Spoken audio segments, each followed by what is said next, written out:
Hello. Oh my gosh, Marta, we're live. I know. So How are excited. you? I'm good. And you? Oh, I'm so delighted to be with you. I hear that you're coming off of an amazing vacation that you just had last week, so that's incredible. Yeah. Yeah, Yeah. very cool. So you're feeling rested and rejuvenated and ready to tackle the world. Yeah. Yeah. Sometimes stepping back and enjoying yourself brings you that Yeah, energy that you need. exactly. Well, thank you for joining me today. I'm delighted to have you on the show. And for our listeners out there, Marta is amazing. I was a guest on her podcast, HR, Are You Listening?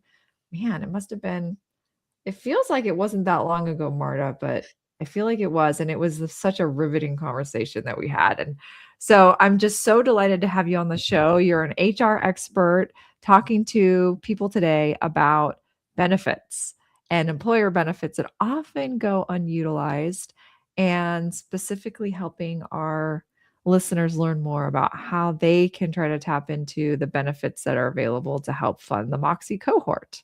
Yeah. So I'd love to kick it off, and maybe you can tell our listeners a little bit about who you are and give a little background. And then meanwhile, anyone listening, feel free to chime in and share where you're tuning in from. We'd love to hear from you.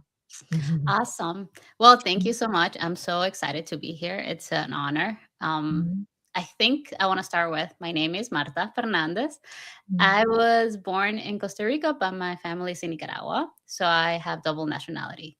I'm currently living in Maryland. I'm an HR person who loves HR to a point where it hurts my heart when I see my community having struggles sometimes. But I am someone who has traveled. I have lived around the world. I have lived in more than 3 countries. I have lived in Canada, Spain, Taiwan, you name it. Now I'm here in the United States, which I'm very blessed. In my professional life, I have around 5, 6 years of experience in HR.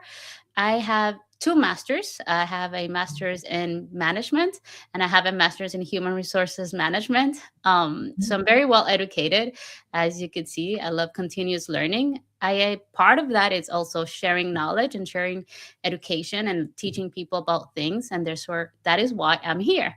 I Mhm. think the topic is super important. It's actually one of the topics that in HR we really have challenges, not only because our employees don't use benefits, but also because it's a topic that can become very complicated very easily, especially Mhm. if you're in an organization that promotes or provides multiple benefits. I think the only time that we HR people talk about benefits truly and very deeply is when it's open enrollment, as you may guys know. So Mhm. yes, that said, I am just someone who likes HR and very passionate. My podcast is HR Are You Listening, as Nicole said. This is a project that is developing as Hello Moxie. It's also developing. It has become something else. I think my podcast is the same, but ultimately the values that I'm promoting in my podcast, it's sharing knowledge, critical thinking, thinking outside of the box, learning through other experiences, like other people's experiences, storytelling, right? I think the best way for us to relate and understand each other is through people's stories and what they have experienced and what they have not experienced, and how could we avoid bumpy rides. So yeah. I love that. How can we avoid bumpy rides? Oh, beautiful. I would love to like dive into that a little bit. I think like utilizing employer benefits for employees can feel like a bumpy ride. Yeah. You mentioned that it can be feel very complicated. What Yeah. is your experience personally with professional development benefits as an employee and also as an HR leader? Okay. Yeah. So first and foremost, I didn't know this benefit existed until I actually did my master program. So Wow. in my master program, that's when I really realized how much benefits most likely companies promote or provide to their employees. So I didn't know anything about this. I must say though, or disclaim, that when you work outside of United States, HR is looks very different than the one in United States. So other countries don't offer these type of benefits, not because they don't want to, but it's just because it's not even developed yet, the Mm, structure of that company. Within the United States, I would say my experience so far has been um, privileged, because I have worked with a few organizations that do provide these type of benefits, especially like student reimbursement, or uh, learning and development programs, right, where you could go to other programs and improve your career path and your professional life, or skill sets, right? But the first time that I really had full hands on, it was in an internship. mm, My internship required me to actually do kind of like a focus group, look into the leadership program and how it's been utilized. The company had a challenge with the leaders, right? There was a leadership gap problem. And so as an intern, my my task was to look into what is happening, why people are not taking advantage of this leadership program. And I did like all this analytical thing, not to like put you into like that whole aspect, but it showed me a whole idea, or it showed me this world where, oh, companies do want their employees to develop. Oh, companies do actually invest in their employees. But also, I have in companies where, oh, they don't want to do that, or they don't want to spend much money on that, right? Like the mhm. budget of that program is limited. I don't know, something ridiculous that doesn't even make sense, right? It's not feasible. So I realized that some companies promote very heavily on the development, and other companies don't. um, and I think that I just really learn about these benefits a lot, like as I grow in my career. um, but I must say I'm in a unique situation because I have lived in different countries. Therefore, my career has become more developed, or I had more chances to grow my career because I'm in United States. So that's a fair statement to say.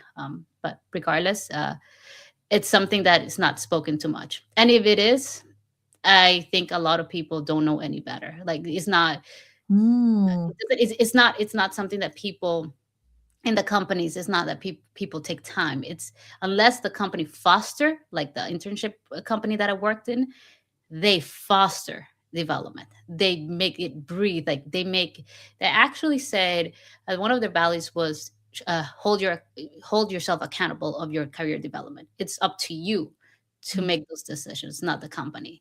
And so that shifts my mind on how I see this conversation, or on how I see this topic. I love that. It's up to you to make those decisions.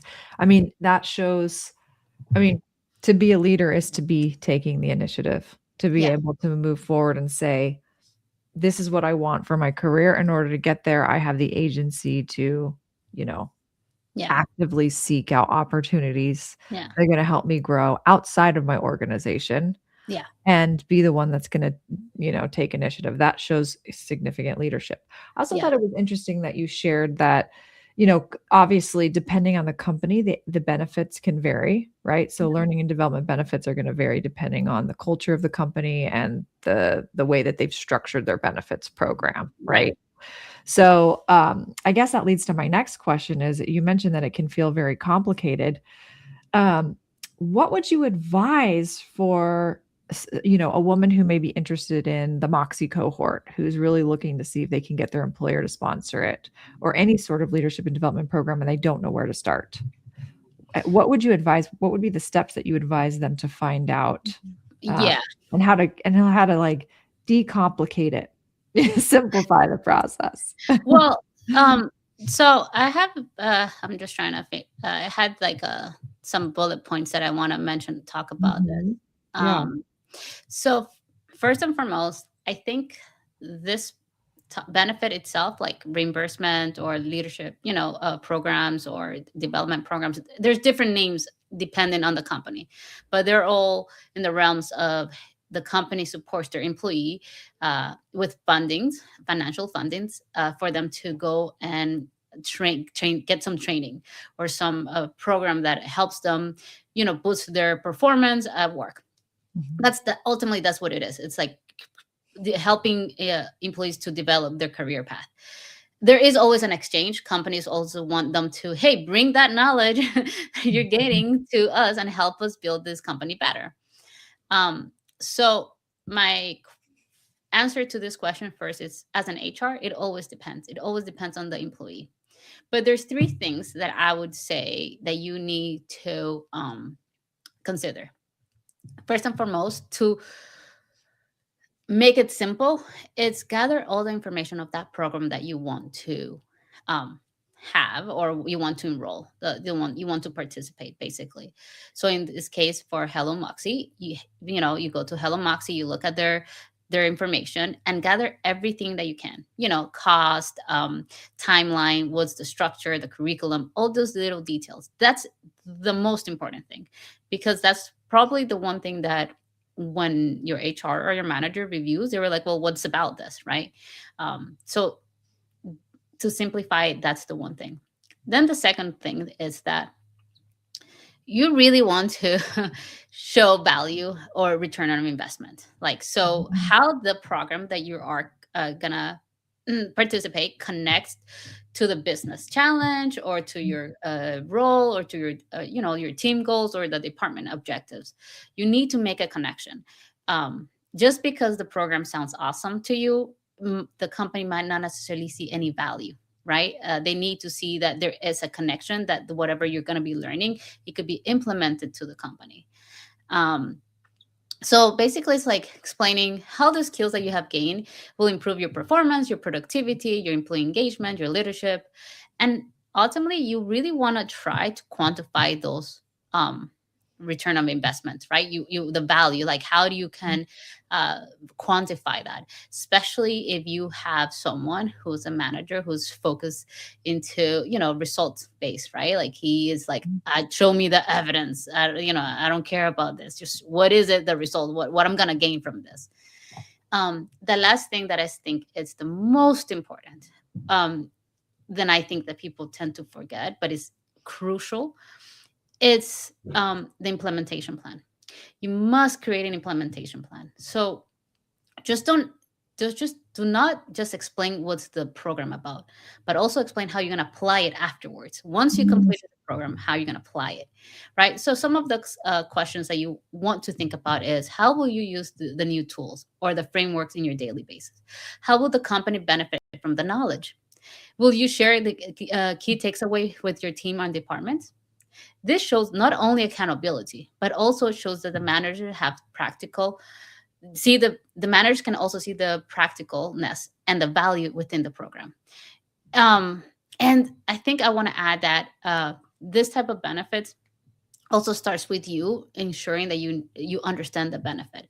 So before all these steps that I've just said, which are, get all the information. The second one is show your value, show the value or the return on investment, and the implementation plan. But before anything else, you want to really, really take your time to do the research. What is the program that you think it's going to fit? What is the benefit? And ultimately, go to your HR or to your manager and ask them, hey, what is the benefits for the development? Do we have any? Be curious. Ask. There could be multiple benefits that you can have access to. It doesn't have to necessarily be reimbursement. Maybe they could have a specific program for leadership. Some companies do that. The more you grow in the company, the more they're wanting leaders to take training. And so there are specific programs or funding separated for those leaders who want to get more education, or become better at their skills or competencies. Mm, so good. Marta, there's like so much to unpack there. Oh my gosh. So, three things. The first step for anyone who's looking to invest in leadership development or have their employer invest is gather the information on the program. Second step is make sure that you have a way to show the ROI. What's the return on the program? How is this program going to benefit the company and help the team that you're supporting? And the third is, what is your implementation plan? What is your plan that you're going to do with this program as a result of it, and really making that case to your manager. And once you have those things together, you know about the program, you understand the ROI, you've laid out, okay, here's the plan of how I'm going to use this in my career, in my job, and in this organization, then reach out and ask and say, hey, what are the benefits? Reach out to your HR manager and ask for them to help you. And so I think that's fantastic. And I know here at Hello Moxie, we're happy to help support you through that process. So if you're struggling with, okay, what information do I need to share and how can I share the ROI of this program? That's what we're here for. So you can reach out to me directly. We have an ROI report that shows specifically the drivers that this program is shown to have on specialized skills, strategic thinking, resilience, engagement, flexibility, network strength, creativity. So we actually have an ROI report that you can share with your manager that will show you the direct impact financially that this program brings to organizations. So we've got your back there, and we can help support you in bringing that forward.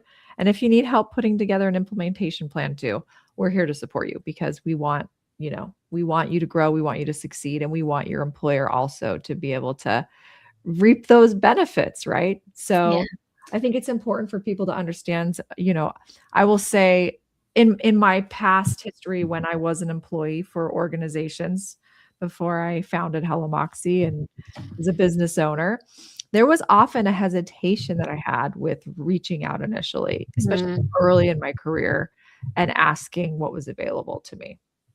And so I wonder if you can speak to that at all, Marta. Do you find that sometimes people may be hesitant to ask? In my case, I think I was hesitant when I was younger because I was worried that I would come across as if I was being selfish in some way, or that I was just being self-interested, and that, oh my gosh, this is a burden to the company. I'm asking them, to fund this program. But what would you say to that? What would you say to the younger Nicole who may be hesitant to ask for this because you're worried you're going to be asking too much? Or Before we continue, I was just gonna say, my thought came in lastly. It was gonna say that one of the biggest challenges with trainings and programs that people feel hesitant, like companies overall, it's the implementation. Like how they act, how that information and how that knowledge that they gain is going to be transferred.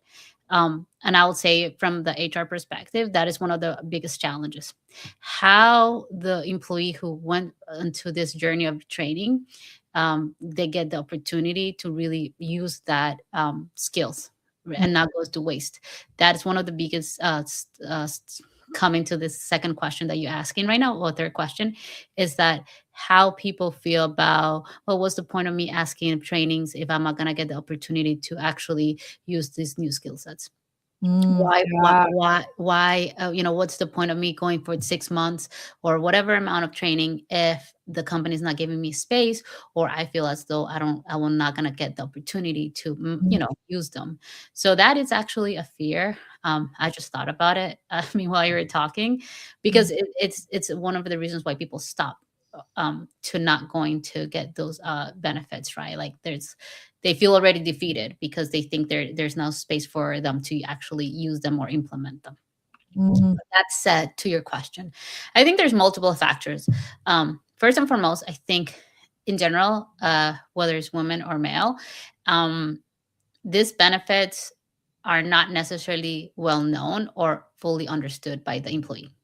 The time that you hear about this benefits probably is when you're onboarding. Welcome, Nicole. These are our benefits. They give you the pitch and they'll bombard you with so many things. By the time you finish that onboarding, you barely know what's your name. So, and that's the only time, right? That's the only time you have this conversation about benefits. So, to be honest, that's that was one of the main factors, right? Like not reaching out to or use this benefits is because you don't know any better. And the Yeah. last time you heard something about this type of benefits, it's yeah, onboarding. Because open enrollment, sometimes organizations take this time to really refresh people's on their multiple benefits. Other companies just use them to, hey, just make sure to to subscribe back to your health plan if you need it. So yeah, but in my thought process, I think there's something deeper, especially for women, looking into specifically for Hello Moxie. I think we women, we tend to overthink. We tend to make sure we have everything perfect before we ask something. We want to make sure we check all the boxes. We have even bulletproof reasons before we request. Like before we even request something, let's have everything on point. So this person, my manager, whoever it is, doesn't deny it, right? And that puts a certain fear or hold us back because you were here waiting for the perfect time. But that's because we women want to make sure that we have everything, right? Yeah, Um, that perfectionism Perfectionism, rearing its right? ugly head. Yeah. And Mm, and you know what? It's not only we see this how it holds us back as a woman, not only in benefits and our career development, but also when we apply for jobs, right? And this Mhm. also ties into the development aspect. Mhm. So I do think women personally believe that deserve these opportunities. I think you, Nicole, just you knew that you deserved this opportunity. It's Mhm. not that you didn't think that you didn't deserve the opportunity. I think that you were holding yourself to certain standards that put you in a position of holding back.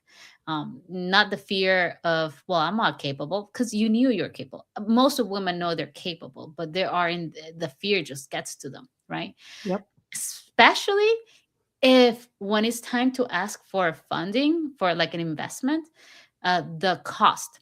If the cost of the training is expensive, I'll put in quotation marks there, uh, then more insecurities comes in Yep. because you're like, well, the pressure to justify that you deserve Mhm. that investment, it puts you in another world, right? And the funny thing is, we often need to start changing that mindset. Instead of asking, you know, instead of simply thinking about the money aspect, you want to remember that, um, or recognize that the development and the growth are more valuable than the investment itself. So, like, the money doesn't Mhm. outweigh the value that is going to bring in within the investment or the learning, if that makes sense. Yes, exactly. Sometimes I think we're so focused on that that the value you lose the, like, long-term value Yeah, that that investment can bring to you, and that's really what the ROI can that showing that ROI can really help you to see as yeah, someone who's considering this is, like, the return on this goes yeah, well beyond this initial investment. It's gonna be something that will expand you in yeah. into the future for years and years to come. Yeah, but definitely, I feel like we get stuck on the financial Yeah. price rather than looking at it into like, hey, like the value comes way more than what financially you're investing right now in this point in time. So yeah, Mhm. I love that.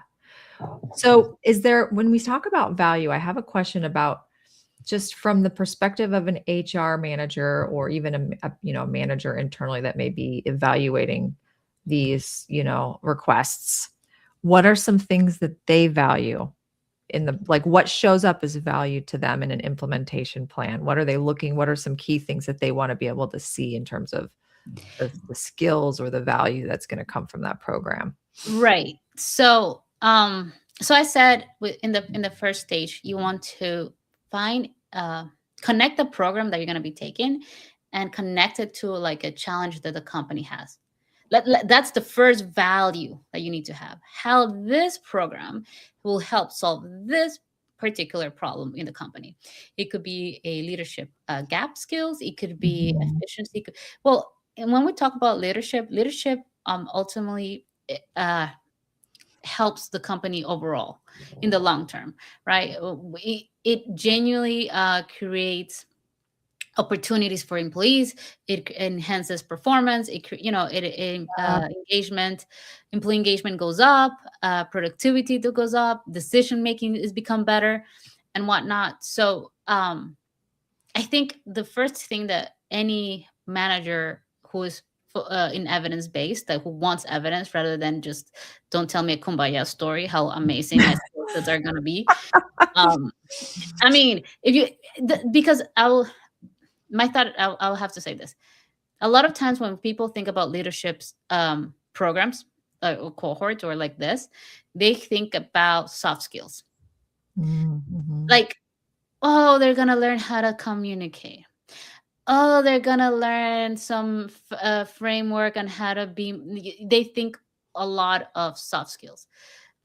However, I think I'm I'm going faster than what I should. But Hello Moxie is a bit different, and that's me advocating for it because of the structure of what it has, what it promotes, and how the structure it is itself. Mm-hmm. But when we're looking into the value, you want to make sure you all items that you are trying to check the box, like, well, the challenge in my department is this, the challenge in the company overall is this, my the objectives, maybe it's not a challenge but it's an objective, the objective of our department is this. You need to pinpoint exactly what is it that you're going to be helping or targeting to resolve. And sometimes the program not going to give you a magical solution like, oh, here you have all the problem solved. They will help you alleviate or mitigate some problems, and that's the most important. Or sometimes help you navigate hardships. So the value needs to be tangible. Mm-hmm. So you went out earlier and you said Hello Moxie, which I fully believe is something very cool, has that return on investment Mm-hmm. report. I have seen it. It's very detailed. And so if you have someone who says, well, yeah, that sounds cool, but what is, how you're connecting the impacts, what's the impact, how are we going to help, how we know is going to really help perform the how the employee is going to perform better, or how do we know that the decision making is going to be better or whatnot, right? Hello Moxie does have this very like breaking down very detailed. So if you have any uh concerns, you just give that report to your manager, like, hey, I know that you want evidence based. This is a organization with has statistically proven return on investments. There is also reviews from other people and whatnot, and from the past cohorts. Your manager or your HR, if it's an evidence based, they want numbers.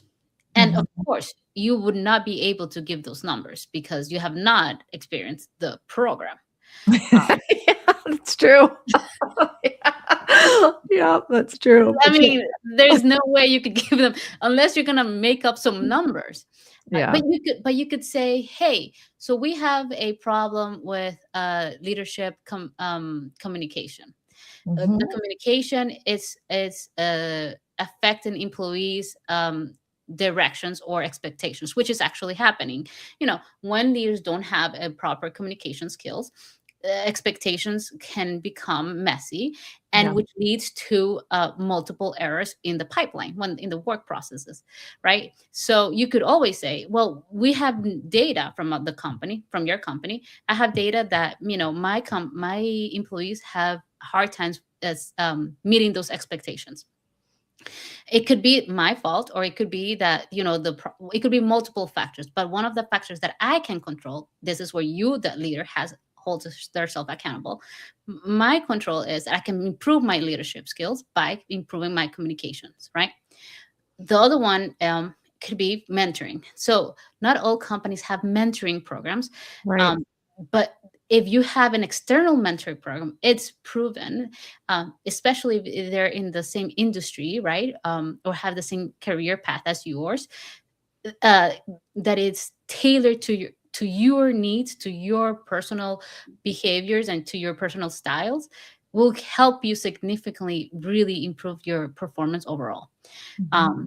So you cannot necessarily give numbers, but you want to connect the dots to your manager. Yeah. Basically, show them Basically say, uh, hey, the investment translates into this tangible workplace outcomes. Mm. This Yeah. this will come to this. Mhm. This affects this. Some could be quantified, and others cannot be quantified. But your task is to connect them the dots for them, not let them think what it could be, but rather than, if you have a specific problems that you need to address, or you have challenges or potential problems that you could see for coming, this will be tackled by this. I think Yeah. that would be a good way to create that value, that return on investment, create some evidence. Yes, I love that. So clear. And also, I just have to, I'm going to go on my little soapbox for a minute. Like, I hate this term soft skills Mm, because I believe that the future of working, especially with AI, is that we all have to get better at communicating. We have to get better at being resilient. We have to get better at being flexible. We have to get better at working and collaborating with people. All of these emotional, like emotional intelligence, right? And historically, those things have been referred to as soft skills, right? And the hard skills, like coding and engineering, or those are like the in-demand skills that we need to have. But the skills that we need to have in the future are these skills of emotional intelligence. yeah, How do we navigate a world where we're going to have the ethics to evaluate whatever the AI outputs are?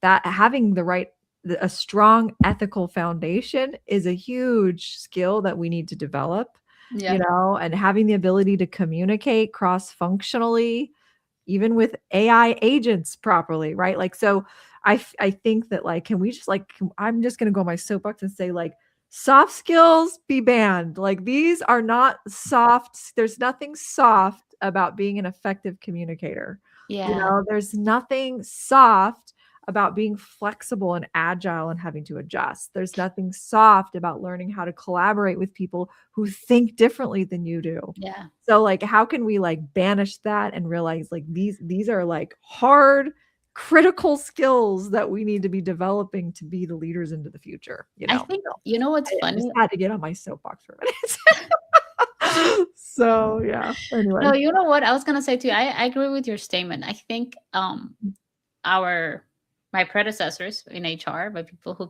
paved the path for me to be here and be able to be the person that I am as an HR.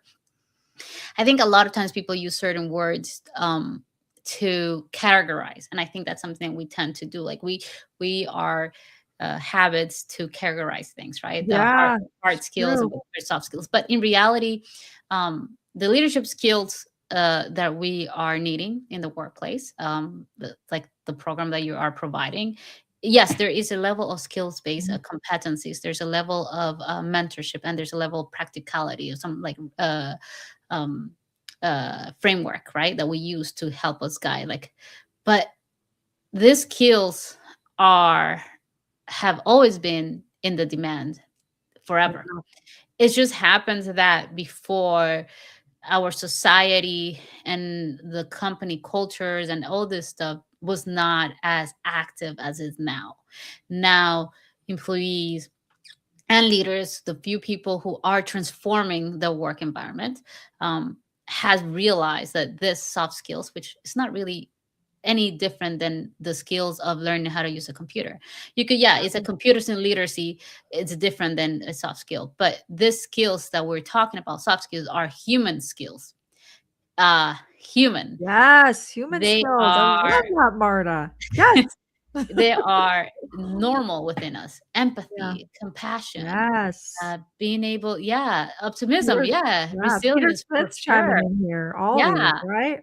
I think these are the skills that we have as in humans, but we don't necessarily talk about enough, or we have never really shine light. Now we're shining light, and I do agree with you. We should not call them soft skills. They're not soft skills. They're human skills. There are skills that we Mm. have them, and they are actually tied to your values and your work ethics.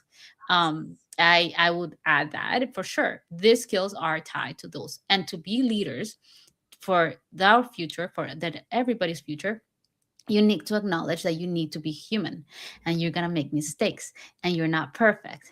And that is the part of training. Because a lot of times, I'm going to go off a little bit, but a lot of times when leaders go up to a higher level, they forgot themselves. Their ego gets in, they become more shallow, because there is a hard balance between performance, outcomes, responsibilities, liabilities that people don't understand. And how could I say yes, no, I'm sorry, show that softness, that human touch. So we're taught in a world where this human aspect, which by the way, women leaders have suppressed for so long, because we're taught to be, uh, you need to be a man or need to have this attitude as a man for you to thrive. Mhm. But now we're seeing that women in general, as a leader, they thrive at these skills. They have way Yeah. better management, and because they have used the skills that they have burning inside. Mhm. And when they go to, for example, Hello Moxie, the framework just helps them um, pinpoint it, create awareness, or strengthen it. It's not like you're teaching them; they are within you already. I'm Yes. sorry. That's all I have to say. I'm sorry. Marta, you said it better than I could have said it myself. That was gorgeous. You're absolutely right. Like, I think so many women just don't realize these skills are within them. They're not fully actualized. And that's exactly what this program is designed to do, is to help you see what's already within you and lead from there, lead from that Yeah, place and trust it. yeah, Trust that you're capable, trust your empathy, trust your ability to be resilient, trust your ability to step into fear yeah, and do it anyway. Like, it's just, how can women start to trust those abilities that are innate? yeah. Oh my gosh, that was, I got the goosies. That was so good. Oh man, I could talk to you all day, Marta. This is so helpful. I mean, I think, you know, my final question for you is, what do you think it would mean for women if they actually claimed these benefits at the rate they're available? What do you think would change in the workplace? And what would change for women and even for men in the workplace if more women and men were to take advantage of these benefits? Yeah. So I want to, specifically speaking, on development leadership, like Hello Moxie, for this particular program. If women take this type of programs where they're not only about leadership, but they have also mentorship, and they have like all Mhm. like the framework is very unique, what I could say. And so, uh, if women take a benefit like this one, like a development program, first and foremost, what it allows them to is basically gain that confidence that they feel that they are lacking. It's not that they're lacking, but the scareness of, right. Um, but in terms of like the actual impact, I think that it will change the leadership pipelines in the organizations. So we will have more females feel more prepared, more competencies, more educated, more well developed to take roles that they might feel that they can have, but they're fearful or whatnot, Mhm. and really pursue those executive senior leadership roles. I think those confidence to step into those next steps will be significantly big. Uh, Actually, it would not only help organizations to gain more highly trained professionals, right? They will be more equipped at the end of the day. They will be able to actually contribute to the organizations 10 times more than what they're doing. Not to mention that they can even change the company's work culture, health environment. It just becomes an overall 360 change when you are building those women, their leadership pipelines. You're allowing them to step to those roles that most likely than not men will be willing to take. uh, as we know, men are more likely to go for it than us. As how I said, we overthink things. But when these women take full benefits of these benefits that we're talking about, like development, the tuition reimbursement, and whatnot, like learning and development programs. When women take that chance to themselves, because this is for themselves at the end of the day, right? Mhm. When they believe that they can make it, when they say, yes, I have this, let me use it, they are building the next generation of leaders. Actually, ultimately, there will be the pool of talent for succession planning. So succession planning in organizations are very limited now. That's like overall between men and women. There is a lack of leadership preparation. There's a lack of leadership trainings. People are fearing for, therefore succession planning is not necessarily happening in all companies. I would say corporate companies are more prepared, but in general, in smaller, medium enterprises companies, succession planning does not exist, right? Mhm. And if women and men take this opportunity to actually invest in their career development, in their professional development, the succession planning pool for organizations will expand. So we will have more candidates that are capable, with more experience and with more backbone, the baseline of a leadership, that will really learn how to lead the next generation in a better way. Mhm. And actually, I would add that it will kind of mitigate what is happening now, where people step up in leadership roles but they don't know any better. Yep. So it will kind of Exactly. mitigate that problem where you're creating a pipeline with leaders who are not necessarily ready. But now your pipeline is full of people who are ready to take Mhm. that next step. And it's evidence based proof that these people are ready. Because, like Hello Moxie, there is data, Mhm. statistics, evidence that shows how the return on investment, short and long term run, right? Yeah. So I think that's the importance of these benefits. These benefits have short term and long term benefits. But for Mhm. you as an employee, your short term benefit is that you're starting to take care of your career development. You are taking control of that career development. You're not waiting for the company. You're not waiting for your manager. It's you. You're deciding that you want to be the next leader that you could be.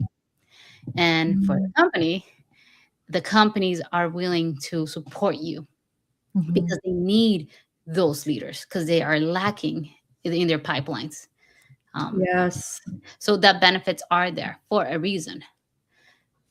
Yes, so beautifully said. And I would just mention too about mentorship is that people are 5 times more likely to get promoted if they have a mentor. Yeah. 5 times.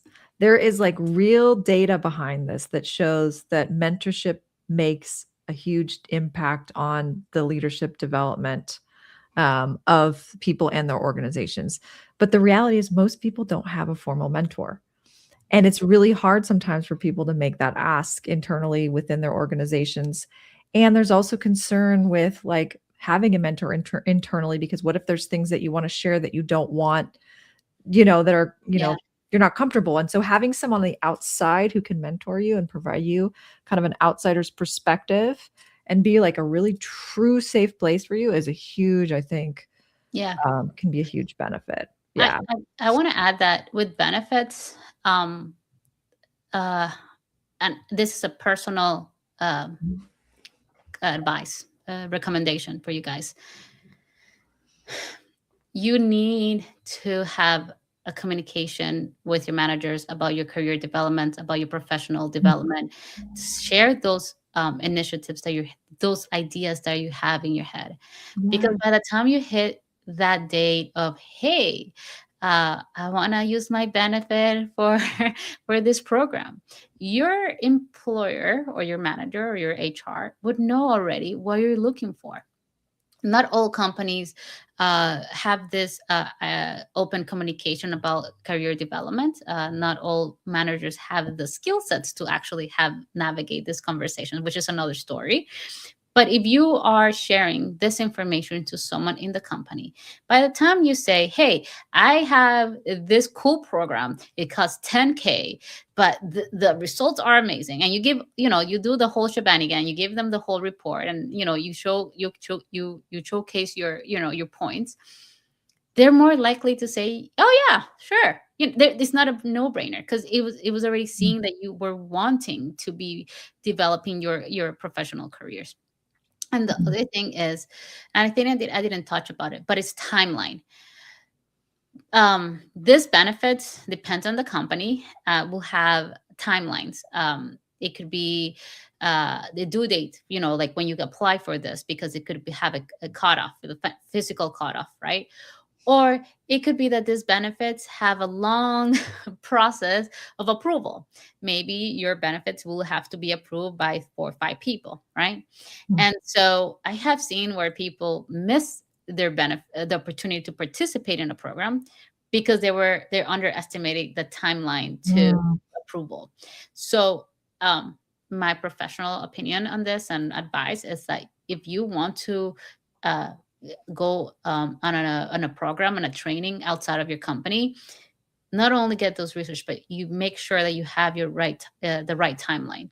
Mm. Have reminders of the due dates, when it's going to start, when it's going to end, and also start prepping those conversations beforehand.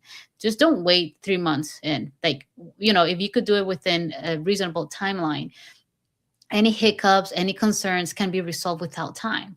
I'm pretty sure Hello Moxie is an organization that's willing to assist the best in their best capabilities and give you everything that you need, right? Any concerns or doubts, that will help you navigate them. It's That is super important. I just want to mention that because I didn't mention that some of the challenges that employees have. Underestimating the approval processes, and approval processes will differ depends on the companies, and I have seen it. Some are go very quickly, like within 48 hours is already approved, and others takes longer. Yeah. And so I don't want you guys to miss that. And yeah, just be open and vocal. It's okay to show ambition. It's okay to say, Mm. I want to be a better leader. It's okay to say, I want to be the next VP. It's whatever it is that Yes. you have, it's Mm. okay. Don't feel Yes. shy, and hold it to yourself. Sometimes the best part of life is when you share something that you really desired, and then someone just is looking out for you, and they'll be like, yo, I found this cool program, maybe maybe you want to join. It's for females, whatever. You get my point, though. Yes, that's such a great point. I mean, it's okay to say what you want and to take steps and ask for help, Yeah. and access the resources. I love what Peter Smith says here. He says identifying young people with the critical and mostly innate traits and then investing in their development is golden. Yeah. Yes, huge. And I think Yeah. you hit on something earlier, Marta, that I wanted to just emphasize is that a lot of times people are being promoted into management positions, but they haven't really developed the skills yet or had the training to really thrive when they move into those roles. Not that they couldn't thrive, but they need more support and training to be able to really thrive there. And so that's why I think your point to having these conversations earlier in your career and really like making it a point to have, let your manager know that you want to grow and that you want to invest in yourself and that you're looking for these programs is just only going to position you for success as you start to move into leadership positions. So, Yeah. yeah. I want to finalize that this is an opinion, personal opinion that I have. Even Mhm. companies that don't have fundings, like most companies that have this type of program set up, they have a separated funding or budget, right? Mhm. Um, but I have also seen where companies that don't have any funding, don't have in their radar about any sort of programs like this, they are willing to support their employees in their career development. Yes, And the I will difference. say I have that has been true for me. I worked for a small business early in my career. I cut you off. I No, go just ahead. Go I ahead. No, it's cut okay. you Go ahead. off. Go ahead. I just got excited. Sometimes Go I get ahead. excited and it happens. Oh my gosh. But I worked for a small company and they did not have a formal L&D budget. And but I was given this really wonderful opportunity to get access to executive coaching at a time in my career that I would have probably never even thought to do that because they wanted, that was something that they wanted. So you you can, there are companies that if they see something, they will want to invest in you. If you find, I'm rambling, but there are opportunities if your company doesn't have a formal program, if they see that you have the drive and the initiative and that you want to be successful, they're going to find ways to help you Yeah. grow. Yeah. Yeah, and I'm saying this because don't be discouraged if you're looking at this video or right now, and you don't think that your company has this type of Right. program, not to ask for financial funds. Mhm. As long as you create your case, make a good case. As long as you realize, um, you realize that you're worth it and you show that you really want to and you want to develop yourself within the company, just reminding them that this is not only for you but for them. This ultimately benefits them, right?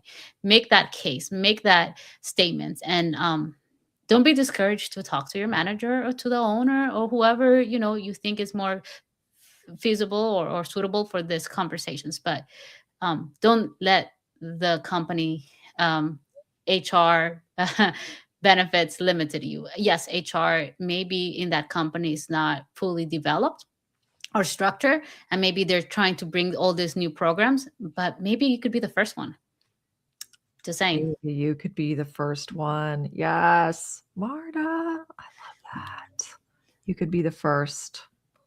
Yeah, and I'll give you some advice I got from a dear mentor of mine many years ago. She was a fierce female founder, and I had the privilege of working with her, and she gave me this piece of advice that I hold with me every day. She said to me, "All they can do is say no." And Mm, I just like, if you really reframe it that way, anything that you ask, if it's asked from good intentions with from a good place of really wanting to help and support the people around you, and helping yourself is part of that. Like wanting to help yourself grow is honorable. So if there's good intention there, ask. The worst that they can do is say no. And yeah, and now and you would never have wondered, right? yeah, So, yeah, and on that regard too, if anybody needs support with this, we on the Hello Moxie side are here to help you with any of the approvals that you need to take and help you put together an implementation plan. We want to help you succeed. We want you to be successful, and we're here to help with anything that might feel overwhelming or that you need support with to make that ask easier. awesome. Yeah. Awesome. Marta, this has been such a joy. I just love talking to you. It's so much fun. And Yeah, what's funny is you're in Maryland and I'm in Virginia. So you and I are going to have to meet live and in person sometime soon. yeah, I can't wait. I can't wait for that. That's yeah. going to be No, amazing. I'm so honored to help out and maybe share some gems or some knowledge that people don't know. Mhm, How it's said, benefits is hard to navigate, it's complicated, it's messy, mhm. but it's not your fault. It's just how it is in general. So even HR, even us, we struggle sometimes. We're like, what is happening here with benefits? So it's not you guys. It's actually a thing. But yeah, my last thing I want to say is go guys, go get it. You deserve it. You deserve to your Mhm. career development. You deserve to thrive for be a better leader, better employee, better professional. Nobody stops you but you. And there's nothing wrong to ask for assistance. And yeah, go for it. Yay, go for it. Have the moxie. Yes. And oh, very good. We've got Karen saying this was fantastic. Thank you, Karen. Thank you. And yeah, so if anyone has any questions or needs help, please don't hesitate to reach out to me, Marta. It's been such a joy, and would love to invite you all to listen to Marta's amazing, amazing podcast, HR Are You Listening? She has fantastic conversations on the show, very thought provoking. She asks the most challenging questions. It's incredible. So please stay connected with Marta. You can tell she's just a gem and full of just amazingness. And yeah, thanks for joining us, everyone. Talk to you Bye. later. Bye.